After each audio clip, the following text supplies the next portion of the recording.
Yeah. How about Tatum there with the... It's the 2K Sports pregame show. Good evening, everybody. Ernie Johnson here with Shaquille O'Neal and Kenny the Jet Smith. Great to have you with us on 2K Sports. In this game, we'll see the Charlotte Hornets going up against the Golden State Warriors. And a nice roll continuing right now for Golden State. They continue to pile up the wins, only one loss in weeks. They expect to win every time they take the court. And now around the halfway point, the novelty of the new season has died down, and we're still a long way from the playoffs. Shaq, how do the players maintain focus through this stretch? How do you maintain focus? Well, have you maintained focus? Easy. You're a pro, Ernie. Do your job. That's your job. There you go. You know, and not only that, you got to be a real competitor. You got to want to compete. Yeah. Yeah, good coaching, and the veterans can help you through this. Because the veterans have been here before, they can kind of lead you and guide you. Do you feel focused right now? Not at all. No. Do you feel focused right now? Never. Well, that makes three of us. Here's Kevin Harlan. He's always focused.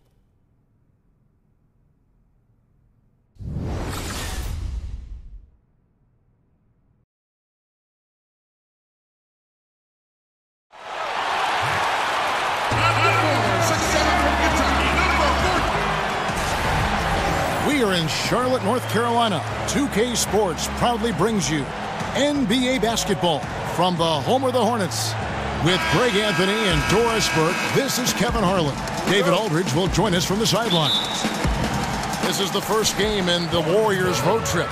Well, they're entering a bit of a soft spot in their schedule, facing off guys against some of the lower-ranked teams in the league, and we'll see if they're able to take advantage and pad their win total. Kevin, I completely agree with you. Not only will they be at home, but the level of competition won't be quite as tough. So it's an opportunity to kind of make some hay if they can take care of business. And now the Golden State Warriors starters. Offense and defense with Durant and Draymond at the 3 and the 4. Livingston and Thompson are the guards. And it's Pachulia in at the 5 down low. Stolen by Walker. To the inside. Here's Williams. The shot's good on the assist by Walker. And they are very comfortable running their offense through Walker. And you can see why. Drops a sick dime right there. That pass was right on the money. Now here's Pachulia. Right now averaging about 5 points a game. And that'll be Golden State as it goes out of bounds. Warriors retain possession. Doris, this is about the time the trades start to happen. But let me ask you, if you acquire someone mid-season, this is always tricky. Can you reasonably expect that person then to continue and help you in the playoffs? You know, I think you can, Kevin. I think some of it is how well does that person fit, both in terms of the skill set they bring to the table. Do they complement the pieces already in existence? And the other part is, and maybe the untold part, is the personality aspect of this. Think back to Cleveland's championship, LeBron's first in Cleveland and the first in countless years in the city of Cleveland, Channing Frye. People will not necessarily associate him with that championship, but if you ask the Cleveland Cavaliers, that guy's ability to mesh on the basketball floor and bring the respective pieces of the puzzle together were crucial in that championship. The answer is a definitive yes, you can. So what I'm hearing in your answer is that it's a lot on the floor, but boy, there's a lot to consider what they do off the floor, in your locker room. Yeah, both pieces important, no doubt. Well, if it ain't broke, don't fix it. They keep getting it in the paint and continue to score consistently. Green, the screen. Here in the first quarter with about 2 minutes gone by. Livingston kicks to Thompson. 5 to shoot. To stop the run. Livingston, no luck. Not quite enough defense. That time around, just lucky he was off. And Kid Gilchrist kicks to Walker. Back to Kid Gilchrist. He gets it in there. Kid Gilchrist has got his second bucket of the night. And you can sense they're starting to take charge here. Well, they seem to be taking control. There's no doubt about that. Quality shots on every possession with great execution. And just the kind of start you're hoping to avoid. 1 for 5 from the field here early on. Howard's shot is good. And really focused on establishing dominance down low. And, guys, it's working. Oh, no doubt. I think they've controlled the paint. They've used their size and strength to get off any shot they want. Walker the pass to Williams. Back to Walker. Good, and it's Williams who picks up the assist. Oh, great ball movement there. Warriors trail by 12. And the Warriors dominant last season again, not only because, Greg, of their offense, but because of their defense. One of the best in the NBA, and they're just so active on that end of the floor. No doubt about it. And you know what? Credit their personnel, because it allows them so much more flexibility defensively. And even when they go small, they have excellent rim protection. They're a physical bunch. I just don't think they get enough credit for their rebounding. One of the better teams in our league. And the Warriors making a change here. Iguodala's checked in. To the inside. Out of bounds, Golden State takes possession. And looking back at last season, here's a look at the three-point and two-point shot attempt averages for the Hornets. And the three-pointer was their preferred weapon. It can be a risky strategy, but it's one that more and more teams have embraced over the years. Catching up on the changes for Charlotte. Kaminsky, he's checked in for Howard. Johnny O'Bryant comes in for Williams. Bacon, he's checked in for Michael Kidd-Gilchrist. And it's Lamb in there for Nicholas Batum. You know, if you ask most coaches in the league who is the best player off the bench, they'll probably tell you Andre Iguodala. He just gives you so much, right? The ability to be a playmaker, to make open shots. He's an incredible floor leader for the second unit. Everything you could ask for in a sub, it's Andre Iguodala. And the Warriors with possession here after Jeremy Lamb's miss. Green dishes to Cook.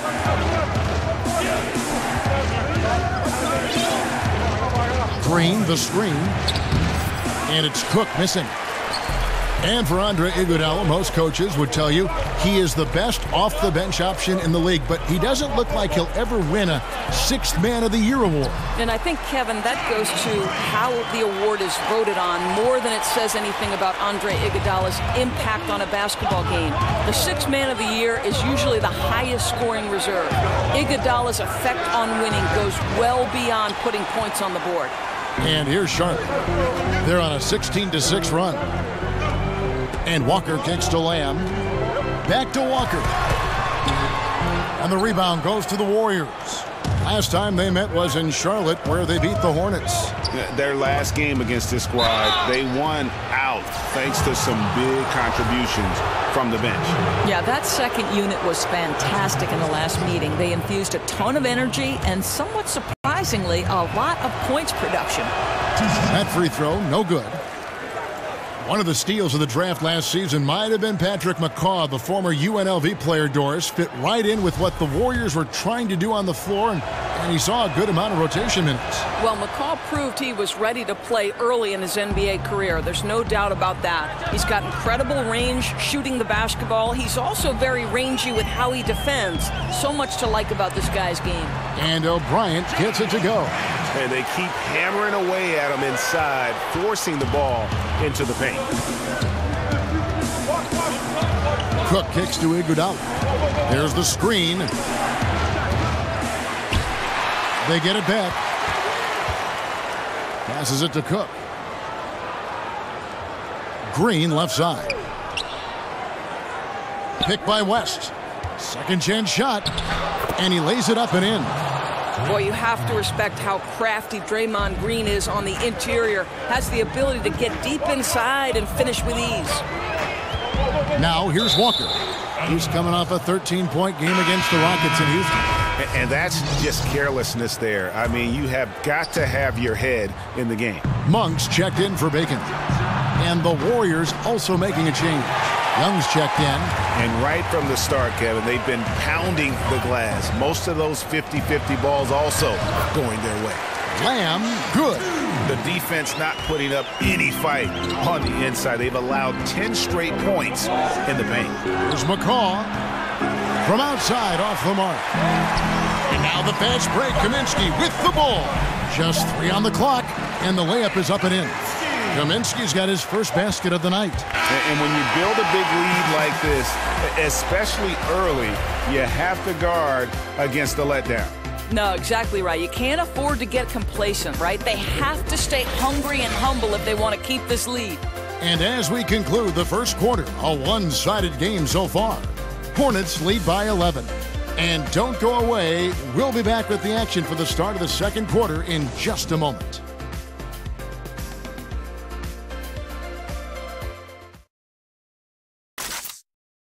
And Kevin Durant, always in the gym, always working to improve. We asked him where that inspiration comes from me being 8 years old. And year-by-year improvements until he became the best player in the league and won an MVP. Now, that first NBA championship. Right, Kevin. I mean, he's definitely proven in terms of the talent, the skill, and athleticism, and that competitive spirit to be considered still among the very best. And welcome back. It's been all one-sided so far through the first quarter as our second quarter gets underway. Looking at what we've seen from the Hornets, pretty much in control here, it would appear. I mean, so far, they're not settling for outside shots, really attacking the paint. I think that's what you've got to do, right? If the looks on the interior are there, you have got to attack. And now let's check out the lineups courtesy of Gatorade, all fueled up and ready to go. Here's the second quarter to play. And Charlotte looking at who they've got. Walker and Monk are the guard tandem. Then it's Kaminsky, then it's Jeremy Lamb, and it's O'Bryant in at power forward. Monk kicks to Walker. There's the dish to O'Bryant. To the middle.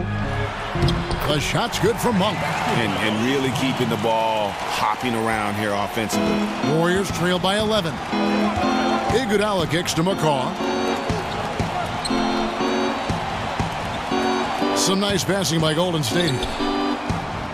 The shot's good on the assist by Iguodala. McCaw has got 6. Well, what a great look by Andre Iguodala. We know he's unselfish. If there's space for his guy, he's going to find him. To the paint. Young with the steal. The feed to Cook. Lets it go with a 3.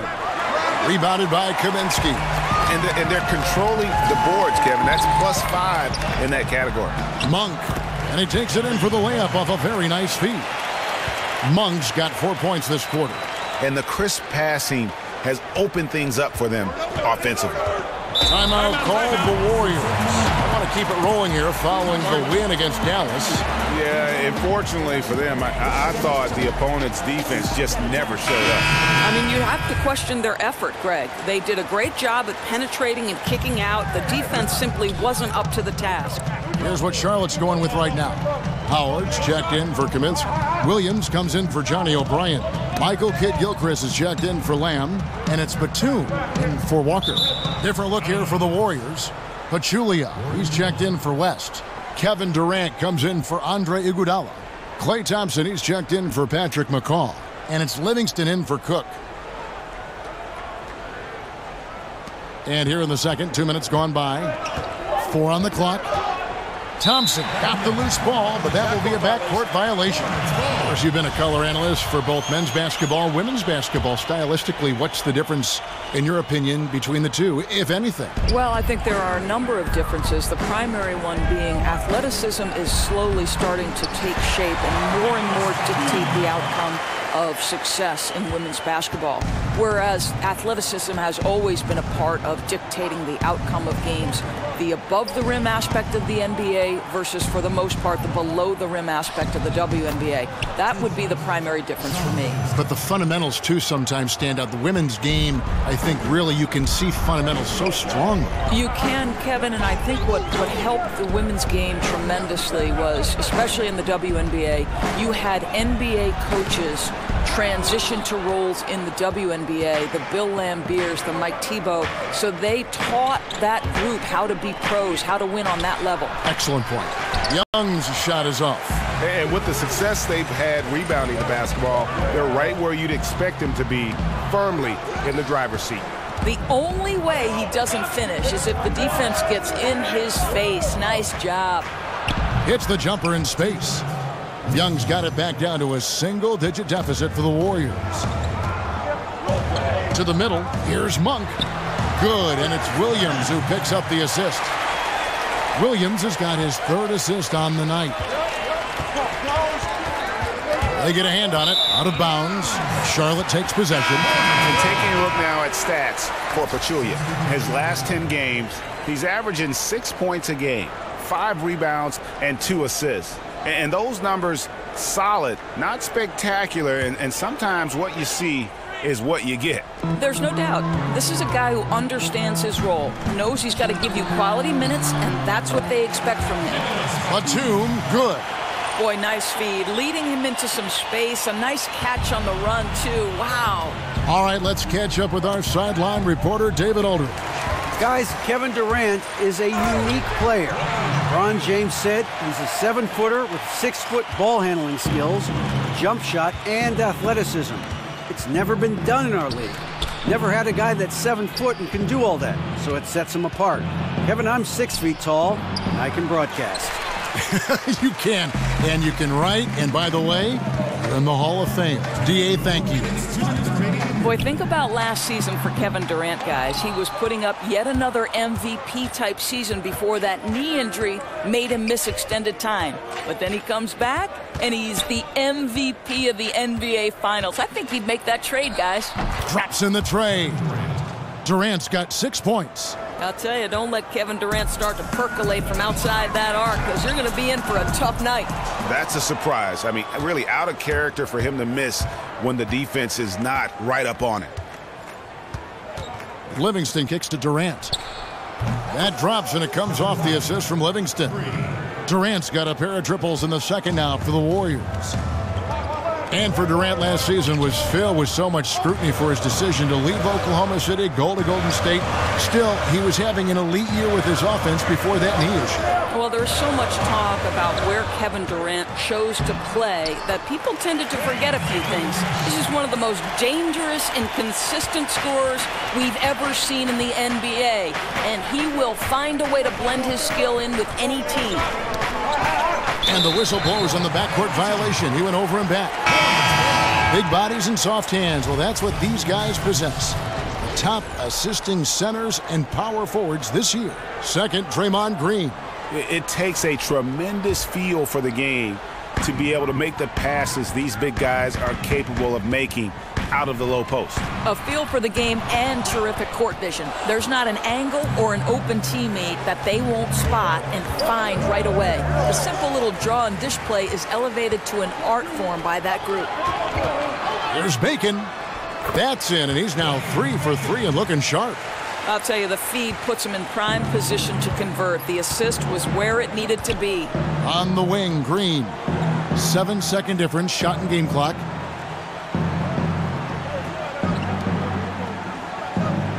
Iguodala setting the pick for Green.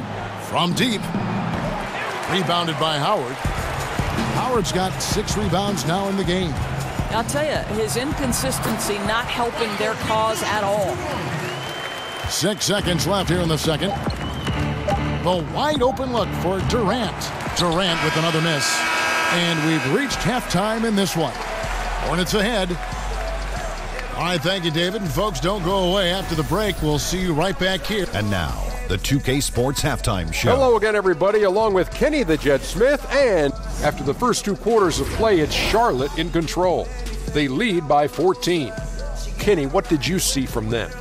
That was the half of the super sub for them. A lot of offense coming off the bench, and that's such. And that will wrap.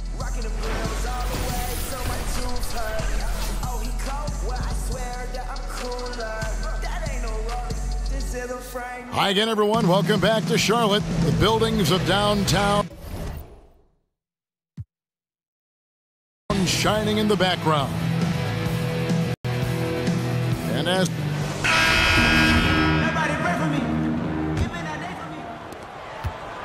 Warriors trail by 14. And on the floor for Steve Kerr as we get into the second half. Inside, we've got Draymond at the 4 and Pachulia to his side.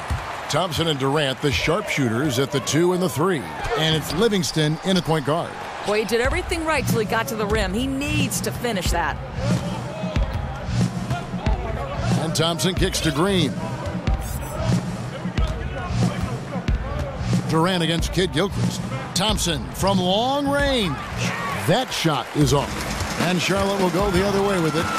Tough loss coming against the Rockets in the last game they played. You know, a poor shooting night. I just got the sense they didn't work hard enough to get good looks. Right. There has to be some sort of consistent effort to generate quality shots. It seemed to me they thought they were going to come easily. Kid Gilchrist, the pass to Batum, misses the layup. Warriors trail by 16. Down low. Here's Pachulia. That's in, coming off the assist from Thompson. Boy, how about that look from Klay Thompson? For a player known for his shooting, that passing, very special. Walker dishes to Batum. Back to Walker. Screen by Howard. Shot off the screen. And Batum kicks to Walker. And that's good for 2 as he grabs the feed. Walker's got 6. And they've got a big lead, not just on the scoreboard, but really in the rebounding numbers as well. Now a timeout called by Golden State. Doris, many teams want to push the pace now. I know you like that. Some do it better than others.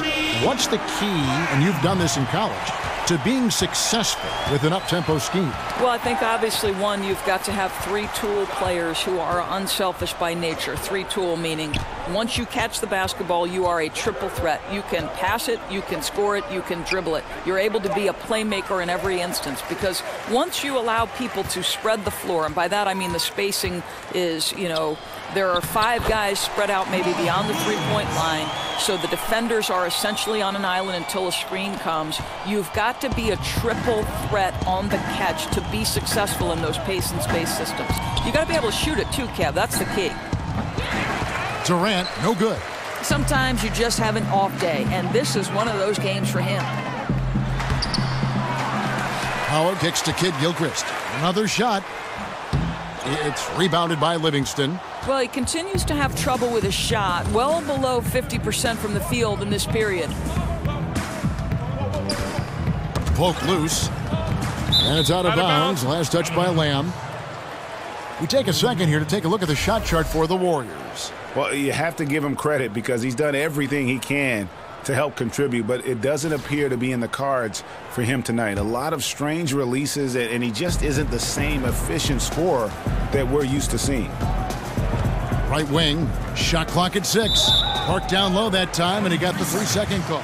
Now we get a chance to check out Kevin Durant. Just an incredible month of basketball. 4th in blocks. And don't forget, top 5 in the league in points per game. He's a premier offensive threat, night in and night out. And yeah, he's been a brutal shot blocker all season long. As you said, top 5 in the league. He's a dangerous force to face inside. Well, you've got to look at this guy's shooting as one of the main reasons they've been able to build this lead. Thompson outside. Green with a screen for Thompson. And, yep, finally drops after rolling around the rim. Thompson's got his first 2 points of the night. Well, you simply cannot allow Klay Thompson any daylight to shoot the basketball, especially in the mid-range.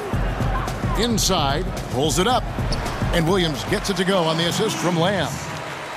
Lamb's got 3 assists in the game. Warriors trail by 20. And Marvin Williams, for a long while, had been viewed as a tweener. You know, a player who was stuck somewhere, Greg, between the small and power forward positions. Yeah, and for a lot of players, that is plenty to get you minutes. I mean, Williams has improved on his defense here later in his career, and he's shot more threes, and it's really become a weapon for him over the course of his career. Pachulia with the screen on Walker. And he makes no mistake on the slam dunk. And that's really the change in our game. It's the overall athletic ability. I love those point guards that can throw it down. Well, you've talked about that. That's a dose of the modern NBA, Greg. That kind of aerial ability isn't limited now to just the front court anymore. That's exactly right. That's the point, guys. When your lead playmaker can get to the rim like that and convert, monster advantage. Thompson with it. He's picked up by Lamb. Livingston passes to Green. Picked by Pachulia. Outside for Durant. No good on the 3. Hornets leading by 20. To the inside, Kid Gilchrist. The shot's good on the assist by Walker. Walker's got assist number 8 here in this one already. Warriors have gone 3 of 6 in the third quarter, 50% from the field. Now a timeout called by Golden State. Well, I mean, he needs to talk to his guys. The interior defense has been horrific.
To the next guy, drive and kick, let it.